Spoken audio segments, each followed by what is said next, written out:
Hey, so tonight we're going to talk about one of the darkest atrocities in American history, public lynchings. Not the sanitized version you learned in school, but the real version. Between the late 1800s and the early 1900s, thousands of people were murdered by mobs in the United States. Not secretly, but publicly. These killings were called lynchings, and you would have thought they would have been illegal, because these people were not arrested for anything. They were not held for trial. They were mobs of people taking human beings, often accused of nothing more than violating racial boundaries, and executing them in front of entire towns. But here's the part that I really struggle with. These were not hidden crimes. They were community events. Newspapers would sometimes announce them in advance. Railroads ran trains so people could come from neighboring towns to attend. Crowds gathered by the thousands. Families came. People let their children come. Food vendors showed up, and some newspapers even literally described these events as picnics. Picnics. Think about that for a moment. A human being tortured, murdered, while people stood around eating lunch and watching it like it was entertainment. And after the killing, photographs were taken, postcards were sent out. People mailed them through the United States Postal Service as souvenirs. This wasn't just violence, it was terror designed to send a message. And the message was simple: stay in your place, don't vote, don't own land, don't challenge the system, or this could happen to you. But to really understand why lynchings happened, we also have to talk about racial boundaries. Racial boundaries were rules that sometimes were written into law and other times just enforced socially, that separated people into categories based on ancestry or appearance.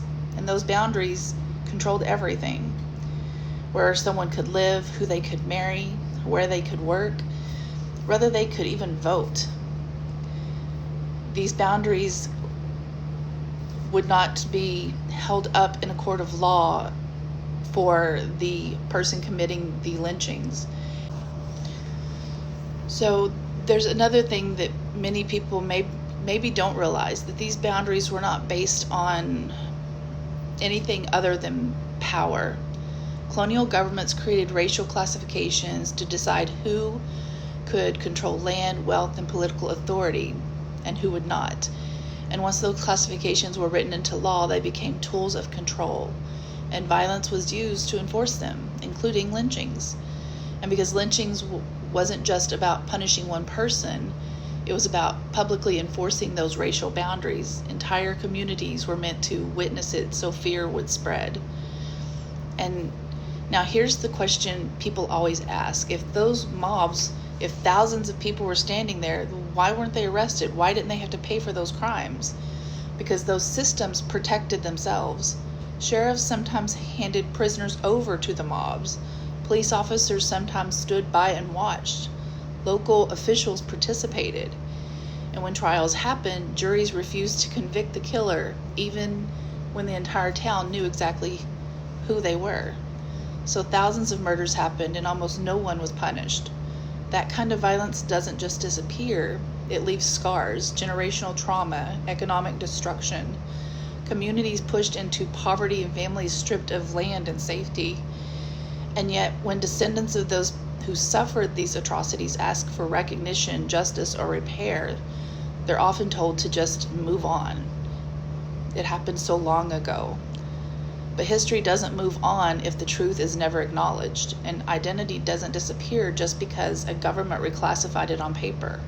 For generations, Indigenous people across the Americas were subjected to forced reclassification, administrative erasure, land disposition, and policies that suppressed Indigenous identity. Many descendants were told they were undocumented, invisible, or that they simply didn't exist. But that narrative is beginning to change because people are seeing a path forward. It's reclamation. This book right here, The Road to Reclamation, written by Mark Anthony Perkins, is a practical step-by-step guide for Indigenous people seeking to lawfully reclaim their identity and their land. their nationhood, outside of colonial systems. This book bridges history, genealogy, international law, and governance into one single framework. It explains the legal, what legally makes a nation. Genealogy is not jurisdiction, is jurisdiction not a hobby, and how paper genocide erased indigenous identities. So inside this book, readers are going to learn how to document ancestral lineage, assert self-determination under international law, prepare submissions for international bodies with provided templates, and establish lawful indigenous governance. Because nations are not granted, they are declared. Roadmap to Reclamation isn't theory, it's a manual for families, for communities, for researchers, and for those who are done asking permission to exist. If you want to understand the truth about history and the path forward for reclaiming identity, land, and nationhood, start with the Roadmap for Reclamation, because the road to justice begins with knowing who you are. I'm going to leave the link for this book in the captions.